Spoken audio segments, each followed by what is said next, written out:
जय जय श्री राधे श्याम, बोलिए शंकर भगवान की जय। आपका स्वागत है हमारे चैनल मंगल ज्ञान दर्पण में। साथियों, रोजाना की तरह आज भी हम आपके लिए एक नई कथा लेकर के आए हैं। मुझे उम्मीद है ये कथा आपको जरूर पसंद आई। जो मेरे नए साथी मेरे चैनल से जुड़े हैं उनसे निवेदन करूंगा मेरे चैनल को सब्सक्राइब अवश्य कर लें। साथियों, ये छोटी सी कथा है, आप इस कथा को पूरा श्रवण करें। पूरा श्रवण करने से ही पूर्ण ज्ञान की प्राप्ति होती है। आज हम बताएंगे कि एक वृद्ध किसान कैसे पुण्यात्मा था, उसका हम विस्तार से आपको बताएंगे।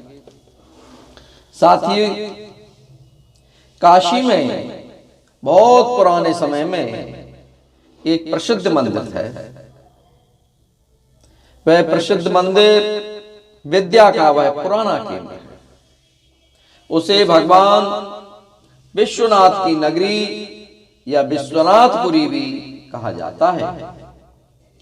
विश्वनाथ जी का वहां बहुत प्राचीन मंदिर है। एक दिन विश्वनाथ जी के पुजारी ने स्वप्न देखा कि भगवान विश्वनाथ उससे मंदिर में विद्वानों तथा धर्मात्मा लोगों की सभा बुलाने को कह रहे हैं। तो पुजारी ने दूसरे दिन ही सुबह से ही सारे नगर में इसकी घोषणा करवा दी कि मंदिर में भगवान विश्वनाथ की आज्ञा के अनुसार वहां एक सभा बुलाई जाएगी। काशी के सभी विद्वान साधु और दूसरे पुण्य आत्मा दानी लोग भी गंगा जी में स्नान करके मंदिर में इकट्ठे हो गए। सबने विश्वनाथ भगवान को जल चढ़ाया और दक्षिणा भी दी और सभा मंडप में तथा बाहर खड़े हो गए सभी लोग और वहां सभा चलती रही। उस दिन मंदिर में बहुत अधिक भीड़ हो गई थी। सबके आ जाने पर पुजारी जी ने अपना स्वप्न बताया। सभी लोग हर हर महादेव की ध्वन करके शंकर जी की प्रार्थना करने लगे। जब भगवान की आरती हो गई, बड़े बड़े घड़ी घंटों की आवाजों की शब्द बंद हो गई और सभी लोग भगवान भोलेनाथ की प्रार्थना कर चुके थे। तब सबने देखा कि मंदिर में अचानक बहुत अधिक प्रकाश हो गया है। भगवान विश्वनाथ की मूर्ति के पास एक सोने का पत्र पड़ा था, जिस पर बड़े बड़े रत्न जड़े हुए थे। उन रत्नों की चमक से ही मंदिर में बहुत अधिक प्रकाश हो रहा था। पुजारी जी ने वह रत्न जड़ित सोने का पत्र उठा लिया। उस पर हीरों के अक्षरों में लिखा हुआ था, सबसे बड़े दयालु और पुण्य आत्मा के लिए यह विश्वनाथ जी का उपहार है। पुजारी बड़े त्यागी और सच्चे भगवत भक्त थे। उन्होंने वह पत्र उठाकर सबको दिखाया और पुजारी जी बोले, प्रत्येक सोमवार को यहाँ विद्वानों की सभा होगी। जो सबसे बड़ा पुण्य आत्मा और दयालु अपने को सिद्ध कर देगा उसे ही यह स्वर्ण पत्र दिया जाएगा। देश में चारों ओर यह समाचार फैल गया कि दूर दूर से तपस्वी, त्यागी, व्रत करने वाले, दान करने वाले लोग काशी आने लगे। एक ब्राह्मण ने कई महीने लगातार चंद्रायण व्रत किया था। वे उस स्वर्ण पत्र को लेने आए, लेकिन जब पुजारी जी ने वह स्वर्ण पत्र उन्हें दिया तो उनके हाथ में जाते ही वह स्वर्ण पत्र मिट्टी का हो गया और उस स्वर्ण पत्र की ज्योति नष्ट हो गई। और लज्जित होकर उन ब्राह्मण ने उस स्वर्ण पत्र को पुजारी जी को लौटा दिया और पुजारी जी से क्षमा मांगा। पुजारी जी के हाथ में जाते ही वह फिर सोने का हो गया और उसके रत्न चमकने लगे। उसके बाद साथियों, एक बाबूजी आए। उन्होंने भी बहुत से विद्यालय बनवाए थे और कई स्थानों पर सेवा आश्रम भी चलाते थे, बहुत दान पुण्य करते थे। उन बाबूजी ने अपना सारा धन खर्च कर दिया था। बहुत सी संस्थाओं को वे सदा दान देते रहते थे। अखबारों में उनका नाम बहुत छपता था। वे भी स्वर्ण पत्र लेने आए, किंतु उन बाबूजी के हाथ में जाकर ही वह स्वर्ण पत्र मिट्टी का हो गया और पुजारी जी ने उनसे कहा, आपने पद मान और यश के लोभ से दान करते जान पड़ते हो। ऐसा लगता है आपने जो दान किया है वो अपने यश और लोभ से ही किया है, कि जैसे आपका नाम होता रहे। नाम की इच्छा से होने वाला दान सच्चा दान नहीं होता है।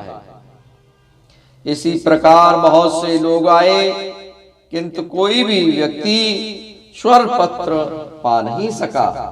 सबके हाथों में पहुंचकर वह मिट्टी का हो जाता।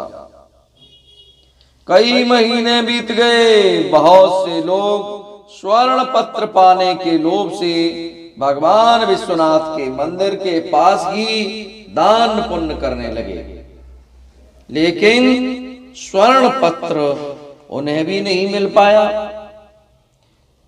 फिर साथियों, क्या होता है कि एक दिन एक बूढ़ा किसान भगवान विश्वनाथ के दर्शन करने के लिए आया और वह बेचारा देहाती किसान था। उसके कपड़े मैले और फटे थे। वह केवल विश्वनाथ जी का दर्शन करने आया था। उसके पास कपड़े में बंधा थोड़ा सा सत्तू था, जो कि अगर उसको किसान को भूख लगती तो वो उसको खा लेता। इसके अलावा उसके पास कुछ नहीं था और एक फटा हुआ कंबल था। मंदिर के पास लोग गरीबों को कपड़े बांट रहे थे और पूड़ी मिठाइयां भी बांट रहे थे, किंतु एक कोने में, मंदिर के कोने में एक कोढ़ी बेचारा पड़ा हुआ था, करहा रहा था, उसके दर्द हो रहा था, लेकिन उसके पास कोई नहीं जा रहा था, क्योंकि उससे चला ही नहीं जाता, उठा ही नहीं जाता था, इसलिए वो अपने एक कोने में ही पड़ा रहा। उसके सारे शरीर में घाव थे, वह भूखा था, किंतु उसकी ओर कोई ध्यान ही नहीं दे रहा था। उस बूढ़े किसान को कोढ़ी पर दया आ गई और उसने अपना सत्तू खाने के लिए उस कोढ़ी को दे दिया और जो कम्बल फटा पुराना था अपने शरीर को ढकने के लिए उस किसान ने वह कम्बल भी उस कोढ़ी को उड़ा दिया और वहां से वह किसान मंदिर में दर्शन करने के लिए चला आया। मंदिर के पुजारी ने अब नियम बना लिया था कि सोमवार को जितने भी यात्री दर्शन करने आते थे सबके हाथ में एक बार वह स्वर्ण पत्र जरूर रखते थे। बूढ़ा किसान जब विश्वनाथ जी का दर्शन करके मंदिर से निकल रहा था तो पुजारी जी ने स्वर्ण पत्र उन किसान के हाथ में रख दिया।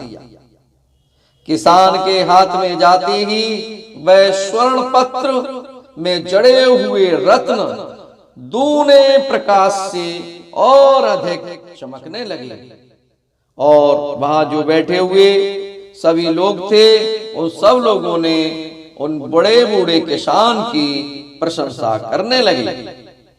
पुजारी जी ने कहा,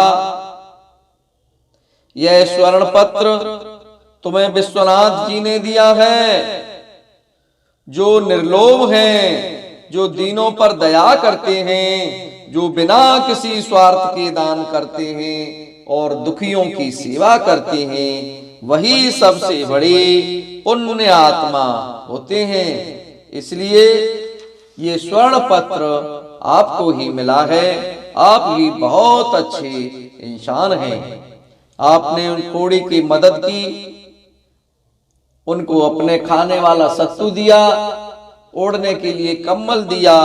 आपने निस्वार्थ भाव से आपने दान किया, क्योंकि आजकल जो लोग हैं दान करने के बाद अपना नाम स्वर्ण अक्षरों से लिखा हुआ चाहते हैं, अखबारों में नाम चाहते हैं, टीवी पर उनका नाम और फोटो आ जाए, सब लोगों को पता चल जाए उन सेठ जी ने इतना दान दिया है। सब लोग अपना अपना फोटो खिंचवाने के लिए ही ये सब दान करते हैं। साथियों, आप सभी लोगों से निवेदन रहेगा, आप लोग इस तरह के दान करने से बचें। आप निर्लोभ बिना लोभ के ही दान करें और दीन दुखियों पर भी दया करते रहें। जो बिना किसी स्वार्थ के दान करता है या दुखी लोगों की सेवा करता है, उसे इसी तरह का फल मिलता है जैसे इन बेचारे बूढ़े किसान को मिला। उन पर भगवान भोलेनाथ की कृपा हो गई। ऐसे ही आप लोग भी अगर दान अच्छा करेंगे तो आप लोगों पे भी भगवान भोलेनाथ की कृपा हमेशा बनी रहेगी। अब आप लोगों से निवेदन करेंगे, अगर मेरी ये वीडियो, मेरी कथा आपको पसंद आई हो तो मेरे चैनल को सब्सक्राइब और वीडियो को लाइक जरूर करें। और इसी तरह हम आप लोगों से मिलते रहेंगे एक नई नई कथाओं के साथ। तब तक आप सब लोगों को बहुत बहुत धन्यवाद। बोलिए शंकर भगवान की जय।